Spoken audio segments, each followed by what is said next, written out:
बंधुरात्म आत्मनस्तस्य येनात्मैवात्मना जितः अनात्मनस्तु शत्रुत्वे वर्तेतात्मैव शत्रुवत्। हरे कृष्ण। भगवद गीता के अध्याय 6 के श्लोक नंबर 6 पर चर्चा करेंगे हम आज। और पिछले श्लोकों में तो भगवान ने चर्चा की थी, अर्जुन को बताया था कि योगा आरूढ़ कौन है और योगारूढ़ के लक्षण क्या हैं डिटेल में, वो पिछले श्लोक में भगवान ने चर्चा की। और फिर कल वाले श्लोक में भगवान अर्जुन को बता रहे थे कि चाहे कोई भी योग क्यों ना हो, मन को कंट्रोल करना तो बहुत ज़रूरी है, मन को अपना मित्र बनाना बहुत अवश्यम भावी है। और आज वाले श्लोक में भगवान बताएंगे कि ट्रेन्ड माइंड मित्र क्यों है और अनट्रेन्ड माइंड शत्रु क्यों है, ये बताएंगे भगवान आज वाले श्लोक में। तो आज वाला श्लोक क्या है? आज वाला श्लोक है बंधुर आत्म आत्मनस्तस्य येनात्म एवात्मना जिताः। कहने का अर्थ ये है कि जिसने येनात्म, जिसने मन को आत्मना, आत्मना का अर्थ है कि जीवात्मा, जिस जीवात्मा ने मन को जितः जीत लिया है, बंधुर आत्म आत्मनस्तस्य, और अपना बंधु बना दिया, उसको मित्र बना दिया जीत के। किसको बना लिया? आत्म अर्थात मन को। किसने? आत्मनस, आत्मा ने। जिसने मन को जीत लिया है उसके लिए मन सर्वश्रेष्ठ मित्र बन जाता है। और फिर अनात्मनस्तु शत्रुत्वे, और अनात्म अर्थात जिसने मन को नहीं जीता है, तू लेकिन जिसने मन को नहीं जीता है, शत्रुत्वे, उसमें उसके मन में शत्रुत्व हमेशा रहेगा जीवात्मा के प्रति। वर्तेतात्मैव शत्रुवत्, और फिर वो वर्तेत अर्थात वो बर्ताव करेगा, आत्मैव, आत्मैव का अर्थ है वही मन फिर बर्ताव करेगा। कैसा बर्ताव करेगा? शत्रुवत्, शत्रु की भांति बर्ताव करेगा जीवात्मा के साथ। वैसे वो शत्रु नहीं है जो मन है, मन कॉन्स्टिट्यूशनली या स्वरूपतः तो मन हमेशा मित्र ही है आत्मा का। जिस तरह से आत्मा स्वरूपतः तो हमेशा शुद्ध ही है, उसी तरह से मन हमेशा मित्र ही है।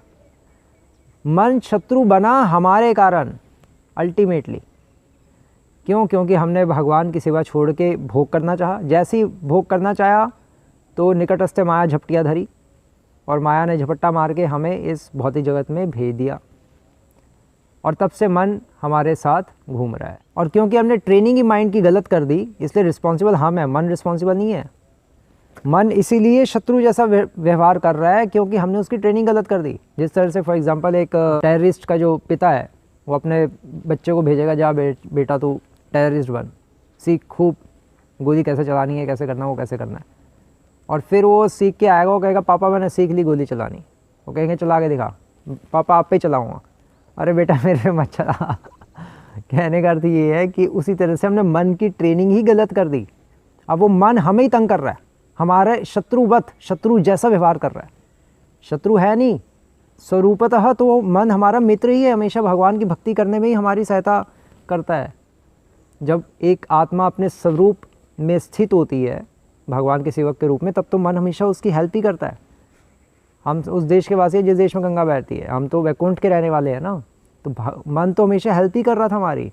लेकिन हमने ही भोग करना चूज़ किया, इसीलिए मन की हमने फिर ट्रेनिंग गलत कर दी। हमने मन को कहा कि देख बहुत भक्ति कर ली, अब गलत काम करना है।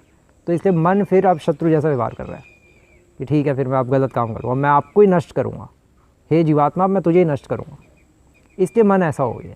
स्वरूपतः कॉन्स्टिट्यूशनल पोजीशन तो मन की वैसे मित्र की ही है, वो अल्टीमेटली हम ही रिस्पॉन्सिबल है, पॉइंट ये। और ट्रेन्ड माइंड मित्र क्यों है और अनट्रेन्ड माइंड शत्रु क्यों है? तो ट्रेन्ड माइंड मित्र इसलिए है क्योंकि ट्रेन्ड माइंड भगवान के आदेशों के अनुसार चलता है, इसलिए वो मित्र है। और अनट्रेन्ड माइंड शत्रु क्यों है? क्योंकि वो काम, क्रोध, लोभ, मोह इनके आदेशानुसार इनकी आज्ञा पालन करेगा। शिल प्रभुपाद लिख रहे हैं। और शिल प्रभुपाद ने एक बार हंसदूत स्वामी को भी कहा था कि if mind is not controlled then activity of bhakti is Karma.